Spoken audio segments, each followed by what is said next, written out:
एक छोटे गांव में एक पुराना और सुनसान मकान था जिसे लोग भूतिया हवेली कहते थे। गांव के लोग कहते थे कि इस मकान में रात के समय अजीब आवाजें आती हैं और कोई भी वहां रात में नहीं रुकता। एक दिन राजू नाम का एक नौजवान उस गांव में आया। उसने गांव के लोगों से सुना कि हवेली में कोई नहीं जाता क्योंकि वहां एक आत्मा का वास है। राजू को ये कहानी मजाक लगी और उसने तय किया कि वह रात में हवेली में रुककर देखेगा कि सच में वहां क्या होता है। रात होने पर राजू हवेली में गया। वहां चारों तरफ अंधेरा था और हवेली की दीवारें पुरानी और टूटी फूटी थी। उसने अपनी टॉर्च जलाकर चारों ओर देखा। कुछ देर तक सब कुछ शांत था, लेकिन फिर अचानक उसे एक अजीब सी आवाज सुनाई दी, जैसे कोई दरवाजा धीरे धीरे खुल रहा हो। राजू ने टॉर्च की रोशनी उस दिशा में डाली जहां से आवाज आ रही थी। वहां उसे एक दरवाजा नजर आया जो खुद ब खुद हिल रहा था। राजू धीरे धीरे उस दरवाजे की तरफ बढ़ा। जैसे ही उसने दरवाजा खोला, एक ठंडी हवा का झोंका आया और टॉर्च की रोशनी बंद हो गई। अब अंधेरे में राजू को एक साया दिखाई दिया। वह साया धीरे धीरे उसके पास आ रहा था। राजू का दिल जोर जोर से धड़कने लगा। वह पीछे हटने लगा, लेकिन उसके पैरों में मानो जान ही नहीं थी। वह डर के मारे चिल्लाना चाहता था, पर उसकी आवाज बंद हो गई। उस साये ने धीरे से राजू के कंधे पर हाथ रखा। अचानक से हवेली के सभी दरवाजे और खिड़कियां जोर जोर से हिलने लगी। राजू ने अपनी पूरी ताकत लगाकर भागने की कोशिश की। जैसे तैसे वह हवेली से बाहर भागा और सीधा गांव पहुंचा। सुबह होने पर राजू ने गांव वालों को सब कुछ बताया। गांव के बुजुर्गों ने उसे बताया कि सालों पहले उस हवेली में एक औरत की हत्या हुई थी और उसकी आत्मा अभी भी वहां भटक रही है। राजू ने कसम खाई कि वह कभी भी उस हवेली के पास नहीं जाएगा। उसके बाद कोई भी उस हवेली के करीब जाने की हिम्मत नहीं कर पाया। लोग कहते हैं कि रात होते ही उस हवेली से अब भी चीखने चिल्लाने की आवाजें आती हैं। गांव में राजू के अनुभव के बाद लोग और भी ज्यादा डरने लगे।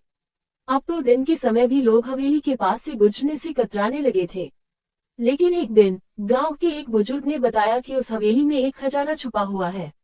वह खजाना वही औरत अपने साथ ले आई थी जब उसकी हत्या हुई थी। उस खजाने को पाने के लालच में कई लोग पहले भी हवेली में गए, लेकिन कोई वापस नहीं लौटा। ये सुनकर गांव के कुछ युवकों ने सोचा कि अगर वे उस खजाने को ढूंढ पाएं तो उनकी गरीबी खत्म हो जाएगी।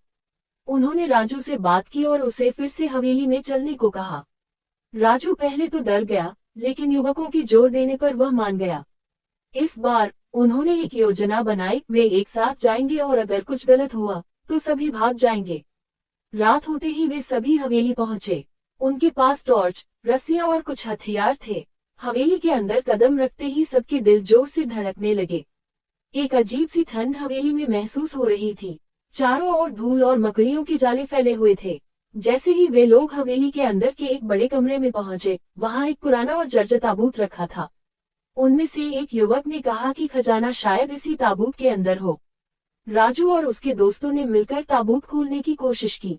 ताबूत का ढक्कन बहुत भारी था, लेकिन जब उन्होंने उसे खोला तो अंदर कुछ नहीं था सिवाय एक पुरानी चिट्ठी के। चिट्ठी में लिखा था, जो भी इस ताबूत को खोलने की कोशिश करेगा, उसकी आत्मा हमेशा के लिए इस हवेली में कैद हो जाएगी।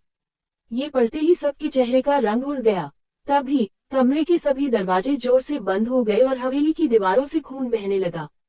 चारों तरफ से चिल्लाने की आवाजें आने लगी, जैसे कोई मदद के लिए पुकार रहा हो। राजू और उसके दोस्त घबरा गए और भागने की कोशिश करने लगे। लेकिन जैसे ही वे दरवाजे की तरफ भागे, हवेली की फर्श अचानक धंसने लगी और उनमें से दो युवक नीचे गिर गए। उनकी चीखें गूंजती रहीं, लेकिन कुछ ही पलों में सब शांत हो गया।